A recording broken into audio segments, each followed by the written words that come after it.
Հարգելի երևանցիներ եւ հյուրեր, մեր տրամվայը սովորական սրճարան է,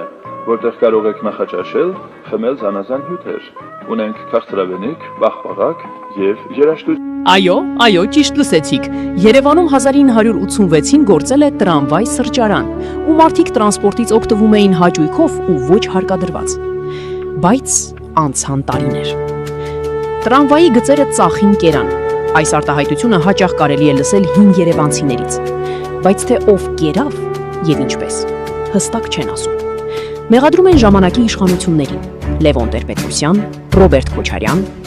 բայց իրականությունը շատ ավելի խճճված է։ Երևանի տրամվայի գծերը չքանդվեցին միանգամից, ոչ էլ մեկ մարդու որոշմամբ։ Դա երկար գործընթաց էր, սկսած 1990-ականներից մինչև 2004 թվականը։ Քայլ առ քայլ, գիծ առ գիծ, մի ամբողջ համակարգ անհետացավ։ Այսօր այն չկա,